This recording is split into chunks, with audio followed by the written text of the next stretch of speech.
Petrol, octane, ডিজেলের মতো যে জ্বালানি তেল আমরা প্রতিদিন ব্যবহার করি তাতে ক্ষতিকর সালফারের মাত্রা কতটা ভয়াবহ হতে পারে এ নিয়ে পরীক্ষা করেছে সরকারের দুটি সংস্থা। এ নিয়ে আজকে আমরা কথা বলবো। পরিবেশের যে দূষণ তাতে সবচেয়ে বেশি আলোচিত যে বিষয়টি সামনে আসে বারবার করে সেটি হচ্ছে যে বায়ু দূষণ। এই বায়ু দূষণে আমরা যে শহরে থাকি, ঢাকা শহরের কথা যদি বলি, বিশ্বের যে শীর্ষ দূষিত শহরগুলো আছে তার মধ্যে শীর্ষে থাকে মোটামুটি ঢাকার নাম।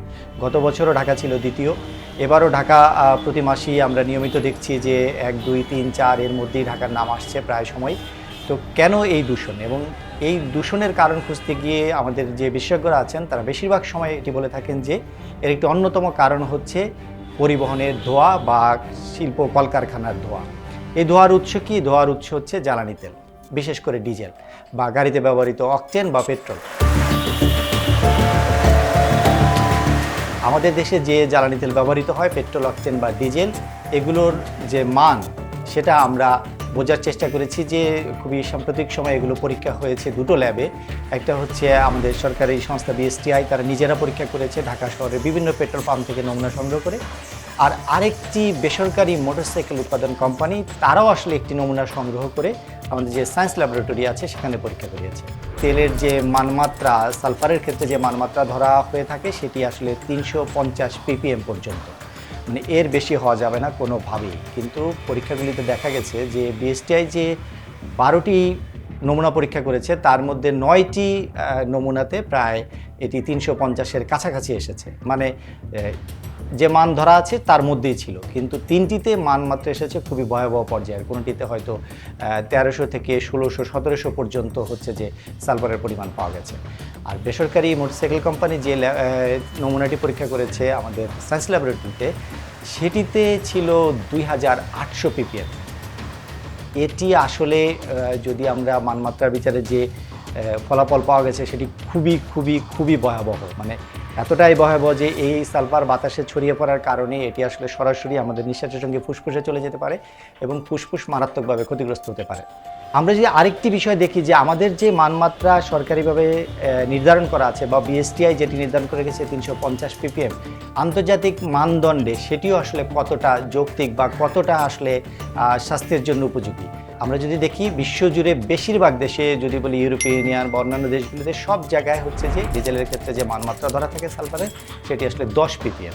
ইভেন আমাদের প্রতিবেশী দেশ ভারতের কথাও যদি বলি, তারা 2020 সালের এপ্রিল থেকে 10 ppm মানমাত্রা বজায় রাখছে এবং এটি মেনে চলছে। অথচ আমাদের এখানে যে মানমাত্রা ধরা আছে সেটি কিন্তু এর 35 গুণ বেশি, মানে 350 ppm। কিন্তু আমরা এখন পরীক্ষা করে দেখছি 350 ppm এর মধ্যেও মানমাত্রা পাওয়া যাচ্ছে না, বরং তার চেয়ে আরও কয়েক গুণ বেশি মানমাত্রা পাওয়া যাচ্ছে।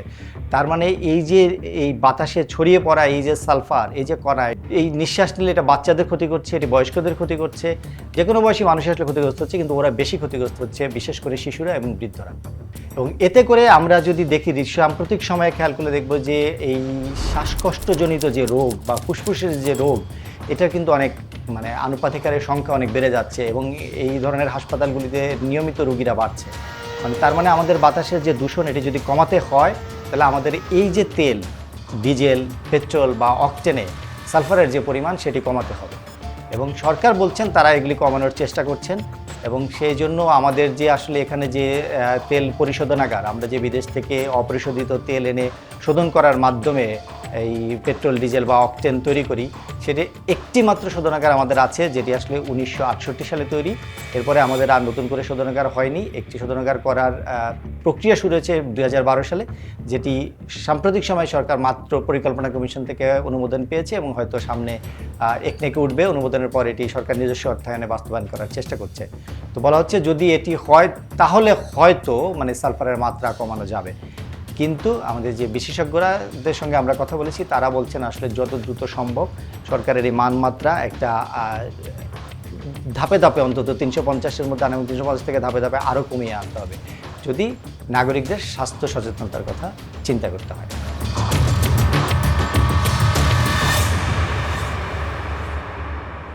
এ ধরনের আরও খবর দেখতে ভিজিট করুন prothomalo.com/video, ফলো করুন প্রথম আলোর ফেসবুক পেজ ও ইউটিউব চ্যানেল।